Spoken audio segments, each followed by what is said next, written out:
The circle is cast, the candles lit, the spell is spoken, and Mother Moon is watching all that we say and do.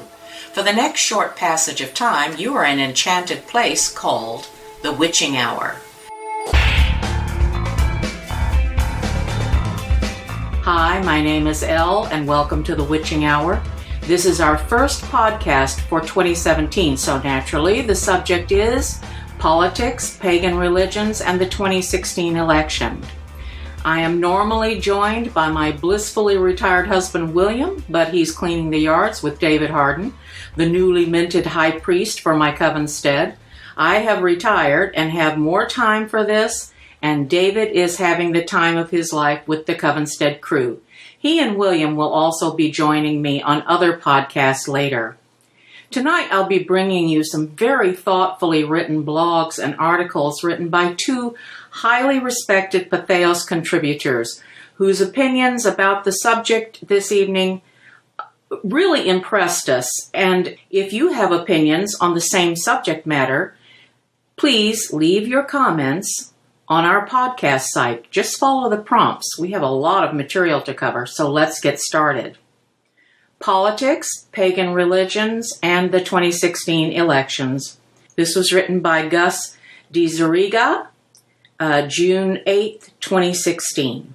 This is an editor's note. The excerpts are part of the Patheos.com public square on faith and the election and can be read in their entirety there. Religion has become a major influence in our politics, and in terms of democratic values, not in a good way. Domestic terrorism is most often motivated by some kind of Christian belief. Abortion is made increasingly difficult for entirely religious reasons. Even violent rape does not justify it for many. Conservative Christians claim laws protecting LGBTQ Americans' legal equality impinge on their religious freedom and use their freedom to pass laws prohibiting this equality. These attacks on the rest of us in the name of religion force thoughtful people of all religious traditions to rethink how our beliefs relate to our politics. A good working definition of religion is the highest context of meaning in our lives, which we celebrate with others. Whatever your religion, there will be times when the modern world pursues politics and practices that violate our sense of what is right and proper. If we are religiously opposed to these practices and policies, what should we do? Those who say religion should stay out of politics are wrong. It shouldn't. More recently, many leaders of the civil rights movement were clergymen. They were often supported by white clergymen and seminarians, even at the cost of their lives. Examples such as these are justly honored by people who are also appalled at the role of conservative religion in America today. Is this a double standard? No. These men and women were religiously motivated, but made their political case in universal terms. Their faith gave them the courage to push against the beliefs of the times, but their arguments were mostly in a different language. They appealed to common sense of fairness, justice, and reason, qualities one did not need to be Christian or any religion to accept. Speaking to people in terms of our common humanity, they transformed their societies. Increasingly, their opponents also claimed religious justifications, but their arguments required accepting their theology at the cost of humanity and decency. In a free society, whatever the ultimate source of our beliefs, expecting others to accept them requires us to make our case in universal terms. This principle is rejected by the Christian right that threatens this country today. They share the mentality of Christians supporting slavery or segregation and using Scripture to make their case. This approach to politics is destructive to a free society at two levels. First, it legitimates religious dogma as sufficient to rule people who disagree. Second, since these people never fully agree on their dogmas, it opens the door to religious wars such as those in Europe suffered for centuries and those in the Middle East today. The roots of reason and democracy. While most pagan societies have not been democratic, the most successful and memorable early democracies, Athens, was pagan. The most powerful return of democratic values to political prominence, the founding of our own country, was inspired by classical antiquity as well as Enlightenment deist thought. The connection is real. Pagan religions honor a multitude of ways of thinking about and interacting with the sacred. None require faith as it is meant to the Christian context. We recognize mystery, which is a form of faith to many. Democracy provides a context where people with different views can discuss what to do as a community. Despite Socrates' faith, reason, as a way of understanding the world and dealing with others, has democratic and pagan roots. Simply put, reason is the best way people with divergent points of view can settle controversies peacefully. No one has special status simply because of who they are. They must give reasons for it, and reasons can be challenged. To argue otherwise is to argue for the superiority of force or dishonesty. To reject the centrality of reason as a means of settling issues is to endorse violence and domination. It is to reject respect among equals as a principle worth honoring. Today, the American right wing deeply embodies these attitudes. America pioneered religious freedom and diplomatic government in part because of organized religion's weakness during the country's founding.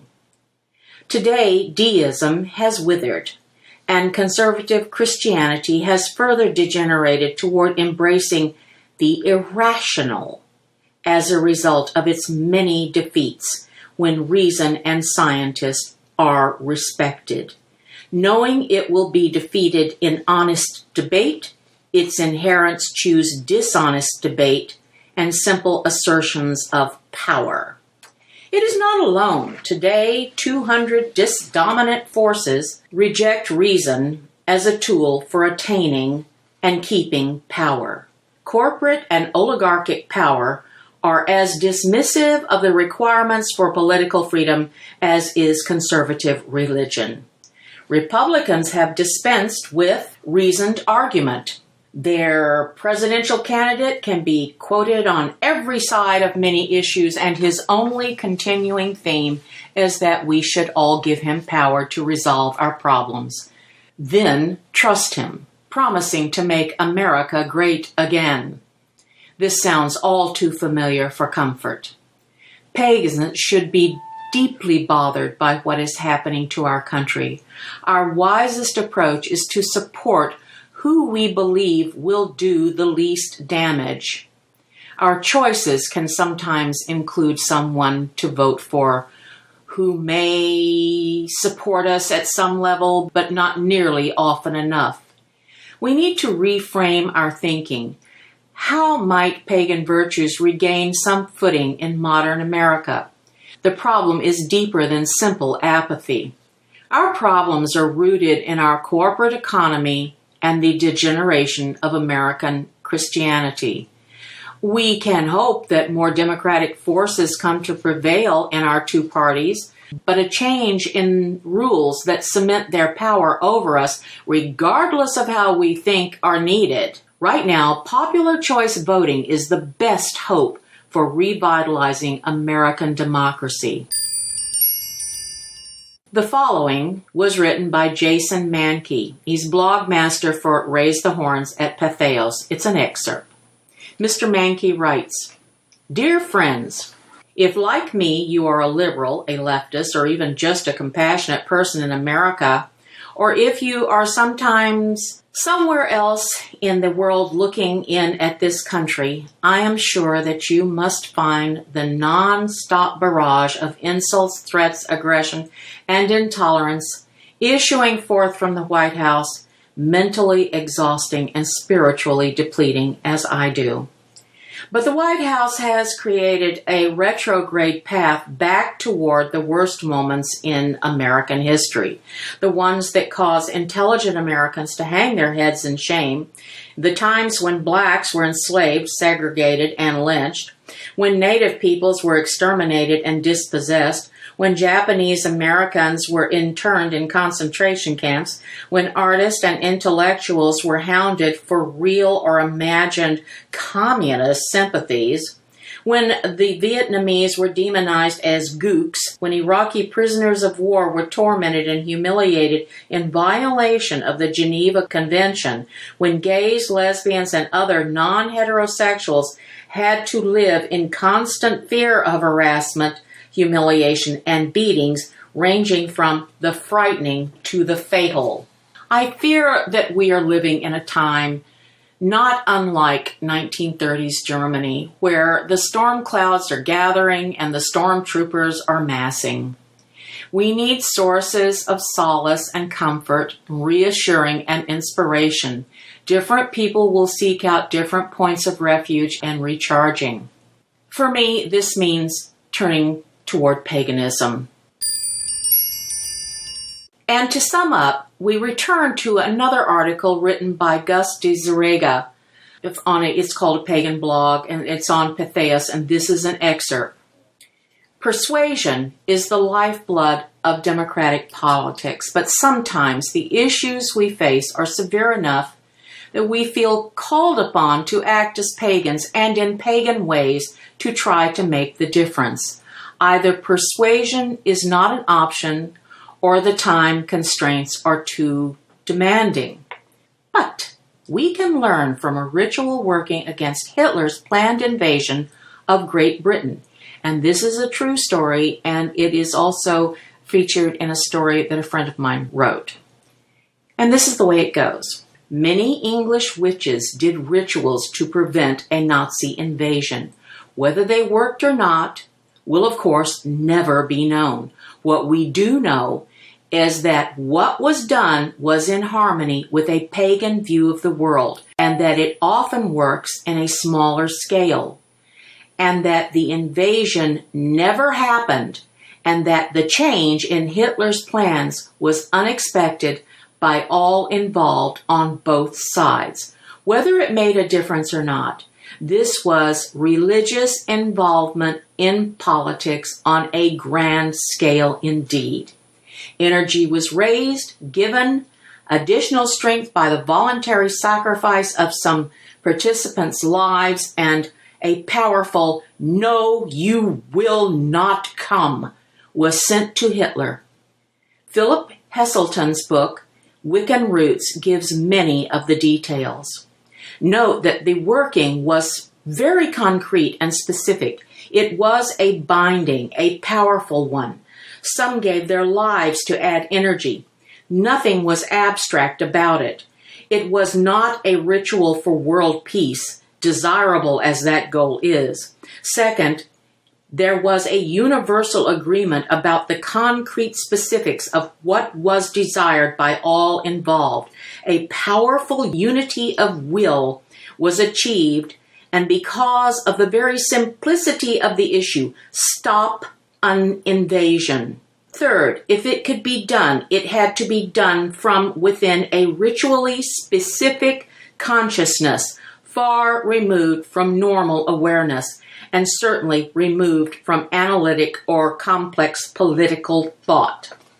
This seems to me is a good example of specifically pagan political involvement, and we can learn from it. It is done entirely outside the political arena. It does not deal with making laws, convincing political allies, or anything mundane. The moral issues are very clear and all involved. It is oriented toward defense, stopping others from doing harm. Successful or not, it had all the elements of a good magical working. Had the working's goal been abstract, such as Hitler will learn love, the unity of wills required would have been harder to achieve because love means different things to different people. Had it been for world peace, the problems would have been harder still. What does world peace really mean concretely? There would have been a number of interpretations. Further, the number of people required to be influenced would have been hopelessly disproportionate to the powers of those doing the working. Awesome stuff. Really awesome. I also like to tell you that I thank the authors of both pieces, and I thank Patheos for always providing the best material for me to use for our podcast when I do. And I'd also like to plug a book written by Jack Reese. It's called The Watch. It is available on Amazon and the Hamburg Press, which is at www.thehamburgpress.com. And also The Journey of the Sentinels, which is one of the most lovely books that you'll ever read in your life, and pagans in particular will enjoy it, not because it is a pagan book, but because of how it is done and how lovely it uses the elements of the things that pagans love. It is written by Jan Perry. It is available on Amazon and www.janperry.me. And now it is time to blow out the candles, pack our herbs, close our book of shadows and spells, and fold our tents. But before I go, we'd really like to hear from you. We'd like to know what you'd like to hear from us on the show and how often. We'd also like to hear from you if you are involved in the pagan community and have something you'd like to share with the listening audience. It's even possible that you could come and do a guest spot on the Wytching Hour. Contact us through the website, thewitchinghour.com. I'd also like to thank our team of magicians who put this show together every time we do it, which isn't too often, but we do it. And that's Rob Steele, Lee Bell, and the Happy Hour Network for hosting this program. There are links to both their pages on our page, thewitchinghour.com. And until we meet again, stay magical.